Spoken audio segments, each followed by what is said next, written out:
Borders aren't just lines on a map. They're the walls that keep people free. It's the front door to our home called a nation. You leave it unlocked, and someone else will decide who's going to live inside of it. Our founders knew it. Washington warned us of it. Madison, Jefferson, and every man who fought the revolution understood that if you can't control who comes in, you won't control what happens next. I have sworn upon the altar of God eternal hostility against every form of tyranny over the mind of man. They who can give up essential liberty to obtain a little temporary safety deserve neither liberty nor safety. Rebellion to tyrants is obedience to God. We've bled in the fields, we froze in the snow, no shoes on our feet. So, welcome to episode 12. This is the Modern Patriot Podcast. I'm your host, John Tig Tigan. So, today I'm going to be breaking down the sovereignty, citizenship, and the defense of our nation somewhat. So, from the founding era to today's battles over our borders and our national security. Segment 1 is going to be the founders on our sovereignty. So, when we talk about sovereignty, we're talking about the right of the people to govern themselves, to decide who belongs to the community, and to secure their borders against outside control. The founders put this idea right in the Constitution. Article 1, Section 8 is very clear. The Congress shall have power to establish an uninformed rule of naturalization. So that sounds tactical, but it was crucial. The founders knew that if each state set its own immigration or citizenship rule, the union would fall apart. So imagine Massachusetts allowing anyone off the boat to become a citizen. Overnight, while Virginia required years of loyalty and residence, you'd have 13 different nations, not one republic. That's why Madison and Federalist number 42 argued that naturalization had to be uniform. So he wrote that without the citizens of one state might not enjoy the privilege of citizens in the others. So early naturalization laws, the very first Congress acted quickly. In 1790, they passed the Naturalization Act of 1790. Hint. So it required 2 years of U.S. residence, proof of good moral character. And at that time, it limited eligibility to free white persons. It is what it is. So now the racial language doesn't hold to today, thank goodness. But the point was this: citizenship wasn't casual. It wasn't automatic. It was earned through residency, allegiance, and character. That principle, that citizenship is a choice and a commitment. That it was at the core of their law, of our law. They toughened that rule even later. In 1795, they raised residency to 5 years and required application to formally renounce any foreign allegiance. That's how seriously they took sovereignty. That's how seriously they took our nation. You couldn't just live here and keep your old loyalties like Ian Omar. You had to choose America, unlike Ian Omar. By 1798, during Adams' administration, the Naturalization Act of 1798 pushed residency to 14 years. It was controversial, seen by the Jeffersonians, as too harsh. But it shows how much debate there was over to guard citizenship and prevent foreign influence. Actually, I think it should go back to 14 years. The founders' writings beyond the laws listen to their words. George Washington warned, in his farewell address, foreign influence as one of the most baneful foes of a republic government. Thomas Jefferson wrote in 1817, every society has a right to fix the fundamental conditions of the association it forms. So in plain English, every nation has a right to decide who joins. Alexander Hamilton, cautioned in 1802 that admitting foreigners indiscriminately could change the character of the American people before institutions were strong enough to withstand it. They weren't anti-immigrant. We still ain't. We still are not anti-immigrant. Most of them were only 1 or 2 generations removed from immigrants themselves. You understand that? All you freaking douchebags out there. But they believed immigrants had to be controlled deliberately and tied to assimilation. So sovereignty then versus now. Let's compare that to today. The founders believed Congress had the sole authority to establish a uniform rule of naturalization. Today, what do we have? States and sanctuary cities openly defy federal law, creating their own immigration havens. That's exactly what Madison warned would break the Union. And it is. It's destroying us. So instead of deliberate naturalization, we've got de facto mass entry with little vetting, millions crossing the southern border. Well, we did illegally, many released into interior without court dates or tracking. The founders tied citizenship to allegiance. Today, automatic birthright citizenship is granted to children. You know, people here illegally, something the 14th Amendment authors never intended. Let me say that again. The 14th Amendment authors never intended this. This isn't just about immigration numbers. It's about our sovereignty. The founders said sovereignty means we decide who joins the political community. Today, that decision is slipping out of our hands. It's replaced by executive orders, agency policies, and court rulings that's actually it's destroying our Constitution far beyond its text. This is why it matters. A republic survives only if its people share loyalty, values, and a common defense for its nation. Madison and Hamilton weren't worried about hunting license or crop fields. They were worried, that without control of borders or citizenship, you no longer have one people. You no longer have one nation. Think about it this way. If your house has no front door, anyone can walk in. If you can't also, if you can also vote on, if they can also vote on your family values, pretty soon it's not your house. It's not your values anymore. Those founders saw, the nation the exact same way. So what are we doing? Today, we've got millions inside our house. Who've never asked to pledge allegiance, never required to renounce their foreign ties. And in many cases are encouraged to maintain their dual loyalties. Ilhan Omar. That's not what Washington, Jefferson, Madison, or Hamilton envisioned. They saw our sovereignty as survival. So here's the bottom line. The founders designed citizenship as a guarded gate with Congress holding the key.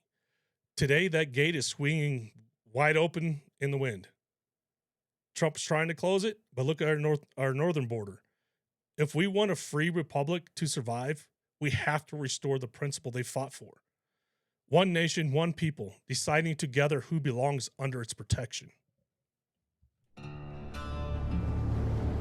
I have sworn upon the altar of God eternal hostility against every form of tyranny over the mind of man.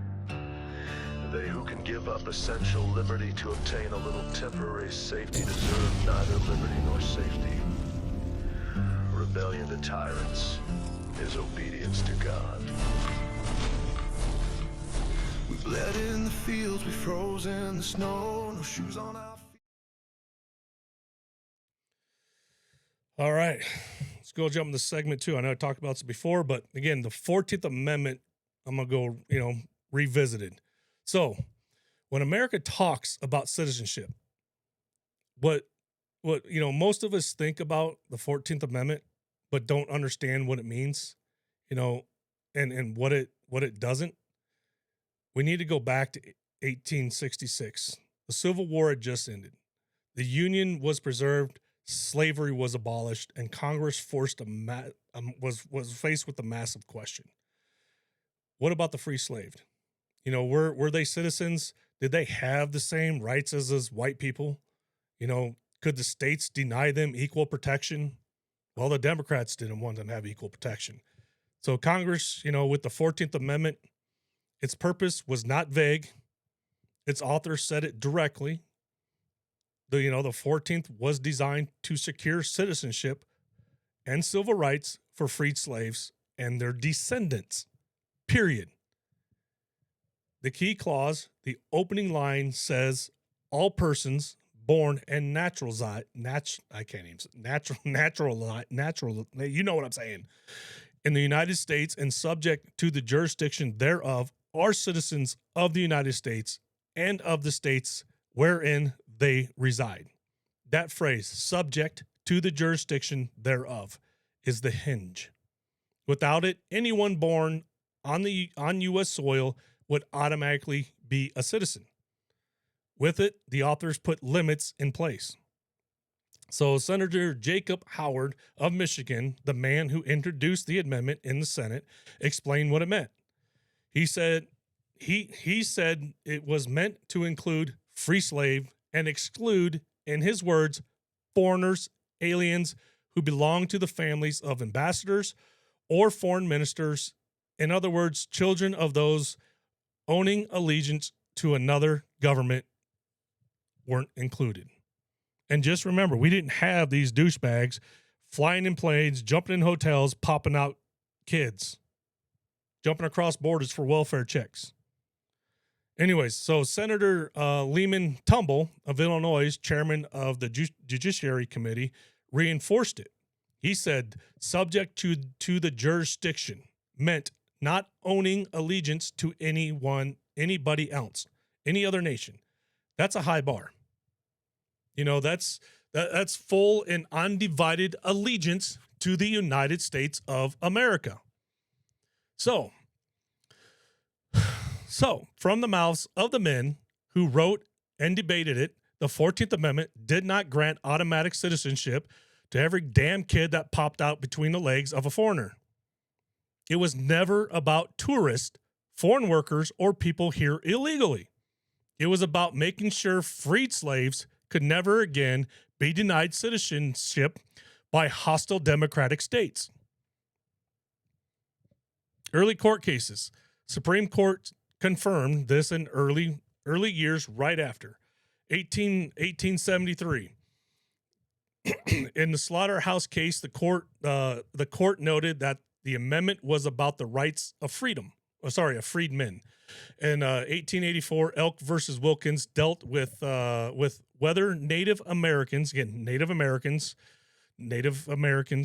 Indians, born in tribal nations were automatic citizens. The court said no, because they were born subject to the jurisdictions of their own tribes, not United States. So there's a direct applications of allegiance principle. The turning point came actually in 1898, the United States versus Wong King Ark. Wong was born in San Francisco to Chinese parents who were permanent residents, but not citizens. So again, they were here legally. Understand that point. Legally. So the court ruled he was a U.S. citizen because his parents were legally dociled here, not temporary visitors. And because he was born under U.S. jurisdiction, that ruling expanded the interpretation. But even then, the court didn't say every child and of every foreigner was automatically a citizen. The opinion focused on lawful permanent residents, people who had established a home here. The drift in the 20th century. So the meaning stretched even further. Americans so it was the INS, now pretty much the United States State Department, the liberal douchebags, began treating almost every birth in the United States on the United States soil as automatic citizens, regardless of parent status. So no major constitutional amendment, no national debate, no administrative practice built, on a broad reading of Wong King Ark. That's where it came from, people. So by the late 20th century, the idea of birthright citizenship for children of illegal immigrants or tourists were treated as normal. But again, that was never the intention. Senator Howard and Tumble's statement made it clear. This is what I call a constitutional drift.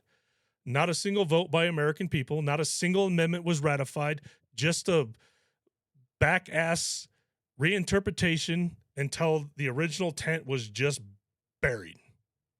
And pretty much our national sovereignty is being destroyed. That's exactly what it is. So sovereignty was rewritten, and again, here's why it matters today. The founders and the Reconstruction Congress both tied citizenship to allegiance. Citizenship was supposed to be deliberate, chosen by the immigrant, confirmed by the nation, based on loyalty. Today, it's become automatic by geographic. If your mother happens to cross the border 9 months pregnant, her child is a citizen. If you fly in on a tourist visa and give birth, same outcome. So that's not what the text meant. That's not what the framers even said. That's not what the court originally upheld. But the consequences are real. Birthright citizenship creates what we have: anchor babies. Children born here get U.S. passports, and their parents often use that as leverage against deportation. Hospitals in border states report entire industries of birth tourism, with foreign nationals flying in just to secure U.S. citizenship for their kids to get welfare. That's not an immigration policy. That's our sovereignty being rewritten without people's consent. So again, the 14th Amendment guaranteed citizenship to free slaves, people with long residence here, subject to our laws, and denied rights through no fault of their own. Now it's used to grant citizenship to children of those who broke U.S. laws to enter or who have no lasting ties here. Back then, jurisdiction meant full allegiance, no other loyalties. Now, jurisdiction is treated as physical presence, even if allegiance lies elsewhere, Ian Omar. Back then, the 14th was a shield against state abuse, Democrats. Now, it's become a loophole exploited against national sovereignty, Ian Omar. So, the men who wrote the 14th weren't careless. They chose those words. They explained their intent. They limited its scope. But over time, the intent was stretched until it doesn't even resemble what was written. It doesn't.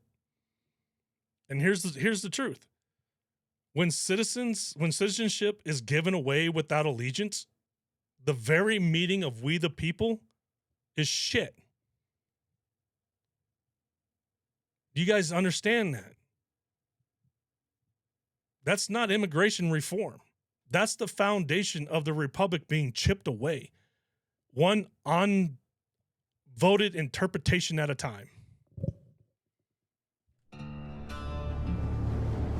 I have sworn upon the altar of God eternal hostility against every form of tyranny over the mind of man. They who can give up essential liberty to obtain a little temporary safety deserve neither liberty nor safety. Rebellion to tyrants is obedience to God. We bled in the fields, we froze in the snow, no shoes on our feet. Segment 3, a little national events. So the founders themselves didn't believe sovereignty was just theoretical. They saw it in control of borders, control of who crosses them, and readiness to defend both land and values. That's part of what they meant by defending the homeland. Today we have, to be honest, recent policy changes are affecting the flow at the border. It's awesome. But we also need to understand the damage to our sovereignty and identify often occurs before reform takes full effect. And how it accumulated over time. So what's actually happening at the border? Again, some of this stuff it obviously took time to build, but anyway, so what's actually happening at the border in 2025? Here are some of the facts. Again, this is May. Obviously, this is May 2025. Custom and Borders Protection reported only 8,700 illegal alien encounters in the southwest border between ports of entry. It's awesome. So that was 93% decrease from May of 2024.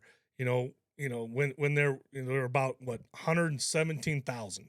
In July of 2025, Border Patrol arrested just 4,500 illegal immigrants, a 24% drop from the previous record. In June of 2025, apprehension was about 6,000, which again, far lower than the apprehension months in 2023 or 2024. In another sector crossing through another gap, it dropped by almost 100%, 99%. Sorry, I want to give them that 1%.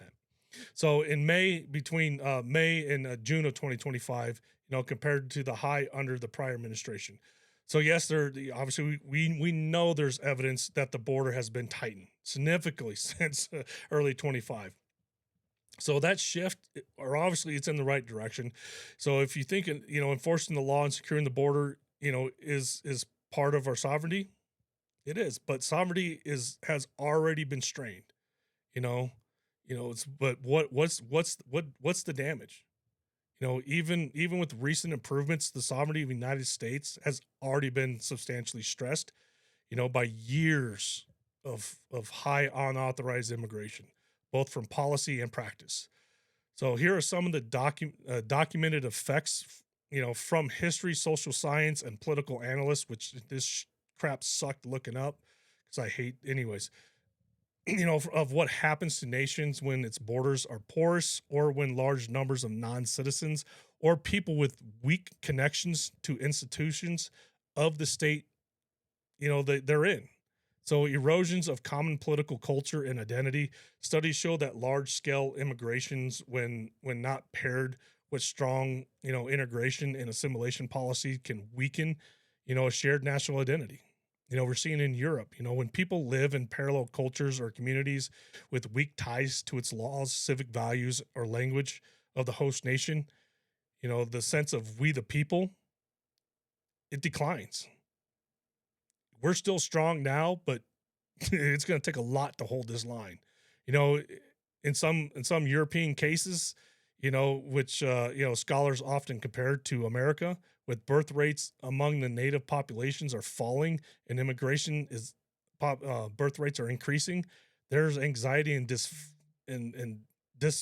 dissatisfactions among the existing populations. So, that their way of life, culture, and political power it's being diluted. What do you think is going to happen here? Look at Dearborn, Michigan. The pressure on institutions and public services, large, immigrant inflows it's straining their school system, health system, their housing, their social safety nets, especially when many of the immigrants are not yet fully contributing, with taxes, civic duties and all that. It's going to lead to backlogs, underfunding, and overuse in their services. Also, law enforcement and border agencies become overwhelmed. Sorry, when releases are common, or when there's an unclear policy on asylum or legal status, accumulating illegal presence without enforcement, or enforcement degrades the legitimacy of enforcement. Political polarization and loss of legitimacy. We're seeing some of that here in America. When the significant part of the population is perceived as being outside or only partially inside the social contract, get no voting rights, limited allegiance, it tends to produce political tension. Look at Dearborn, Michigan. Native-born citizens can feel alienated and resentful, and often becomes a wedge issue exploited by partisan. Dearborn, Michigan. Look at that. Look at that Christian that went to Dearborn, Michigan and talked, and that mayor told that American, said he is not welcome in his city. The dude was born there, was born generations there, and now is being told by some foreign fuck that he is not welcome in an American city. What do you think's coming in the rest of these cities in America now? So trust in government drops when people perceive that laws aren't being enforced equally, or that citizens' criteria aren't being are being bypassed or stretched without democratic input. So again, look what's going on with these foreigners that are being charged with murders and killings and shit of Americans, the rapes and shit that are going on by these foreigners, security risks and national defense weaknesses. What's going on? If border control is lax, illegal crossings, can include people with criminal or terroristic ties. It's here. Unchecked migration, it undermines oversight, making it harder to track drug flows, gang activity, and transnational crime. Sovereign nation must know who's entering. Mass undocumented presence tends to hide identities. It complicates enforcement and strains intelligence.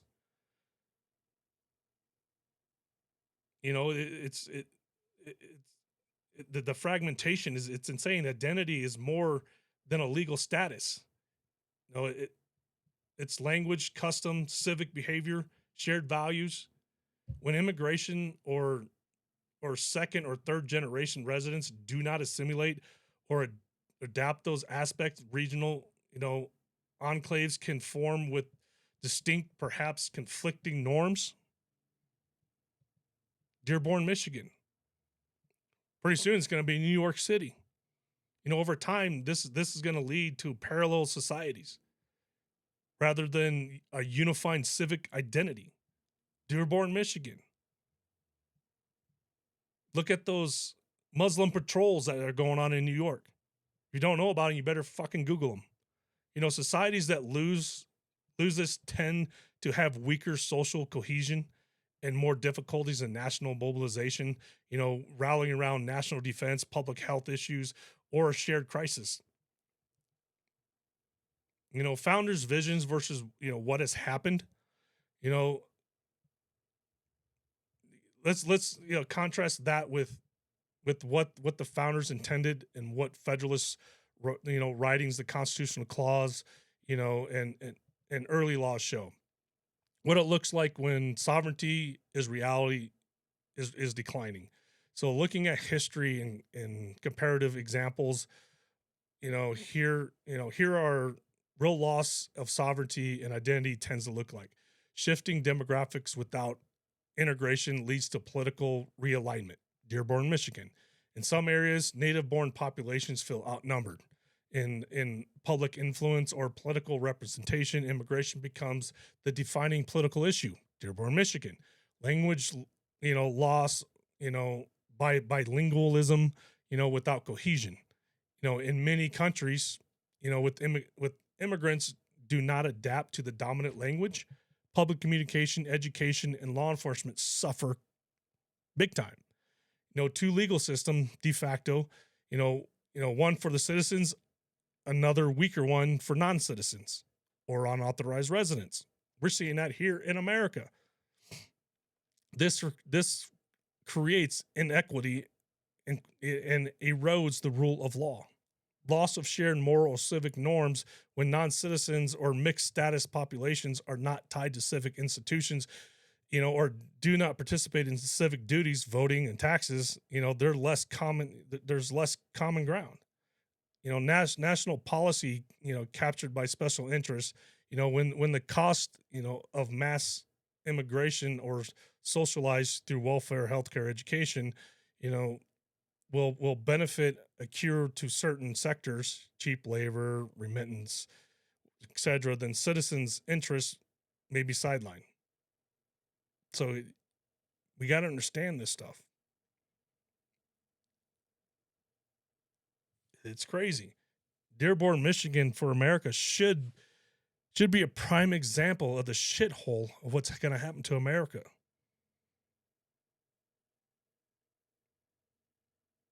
Really go look it up, man. Go look up the pretty much the Sharia patrol shit going on in New York. Go look up the patrol shit that's going on in Texas. It's the same stuff, people. So they say it's not going to happen. Bullshit. It's happening here in America. Oh, it won't happen in Texas. It's happening in Texas, douchebags. Quit saying it won't happen in Texas. I'm tired of hearing you guys say that. We'll move on. Practical skill, the practical patriot skill for the week. Civic readiness test. Ask yourself and your family, can you explain in 1 minute what sovereignty means and why borders matter? If not, learn Article 1, Section 8 and the 14th Amendment clause by heart this week. Situational drill. Next time you're in a crowd, mall, stadium, airport, practice baseline scanning. Profiling is awesome, people.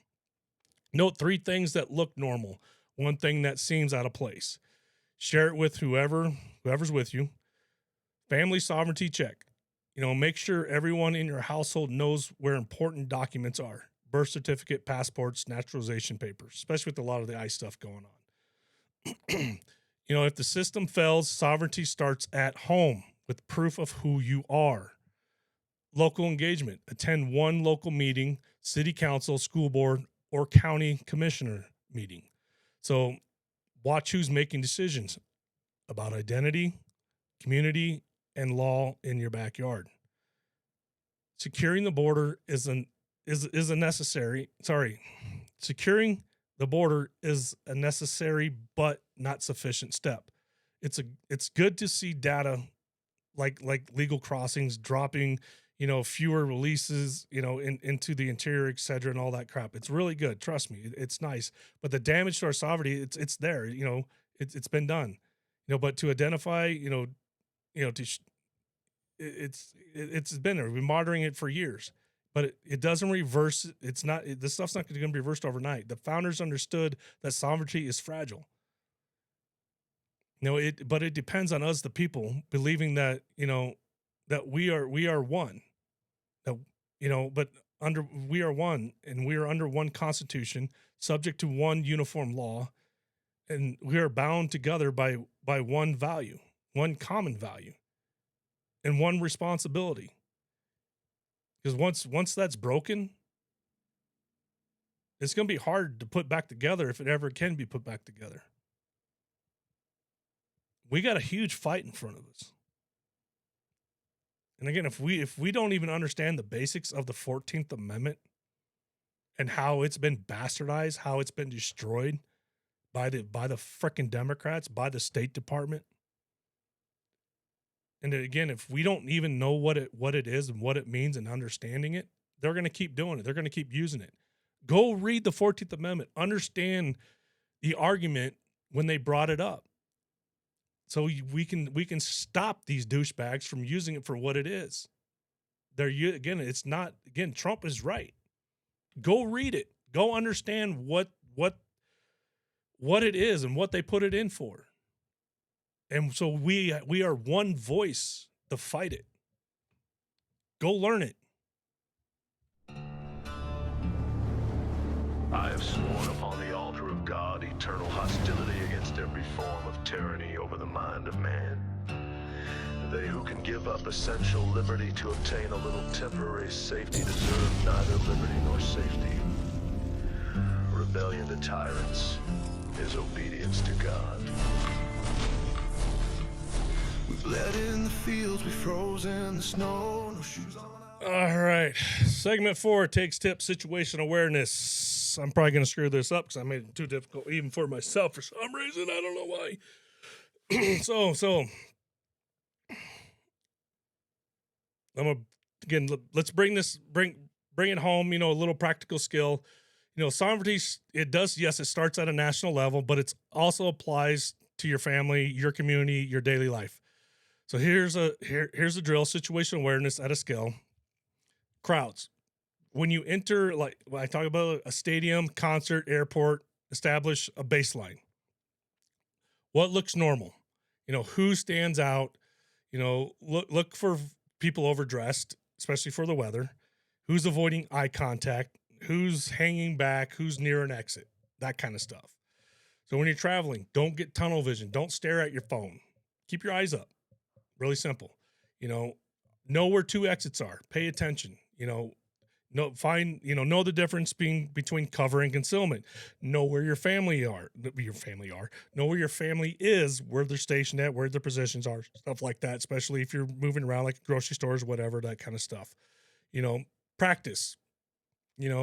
do drills, do team drills. Have a friend or family member act as the threat. This is kind of fun stuff.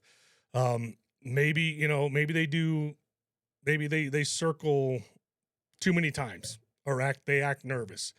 You know, can the others, you know, in your family, can they spot it, call it out, whatever? You know, that's how you train awareness. That's how you train habits, you know. Again, make it fun. It's kind of weird sometimes, but again, make it fun, especially for kids. You know, don't let them know you're kind of doing it. Just kind of make them pick it out, you know. Keep small comms handy, radios, backup batteries. You know, teach your kids simple, you know, check-in signals, and, you know, if separated. Awareness is your first line of defense at home, abroad, you know, and as a nation. And again, just little things to think about. You know, the founders didn't build this nation by leaving the doors wide open. They didn't. You know, they built it. They built it by guarding what mattered. You know, and inviting in those ready to pledge full allegiance.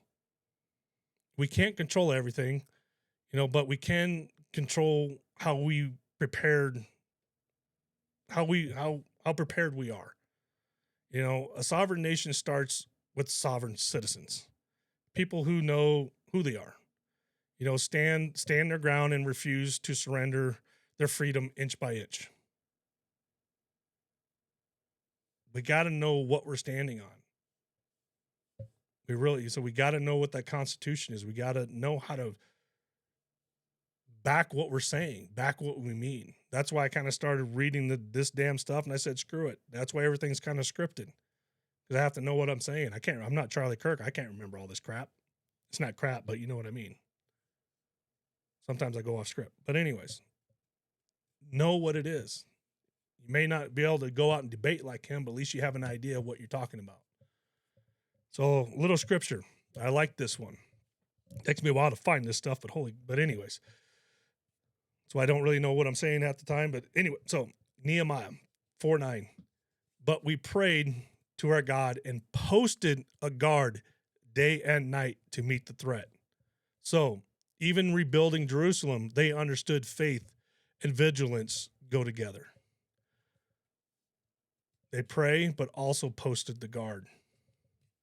So let's pray. Heavenly Father, we thank you for giving us this awesome land to call our own. And for the wisdom, we need more of it. We need more of it. But for the wisdom of those who found this nation, and give us the discernment to see the threats, we need it. The courage to face them and stand against them, the strength to protect our families and communities. May we always guard freedom with both prayer and action. And action. In Jesus' name, amen. This is the Modern Patriot Podcast. I'm your host, John Tig Tigan. Never let a lie go unchallenged and always move forward. This is the ground God has given. This is our ground forged by pain, by the blood of the lost and the weight of the chains. We fight, we build, we don't bow down. This is our soul, this is our sound. Through ash and echo, we carry the flame. This is our ground.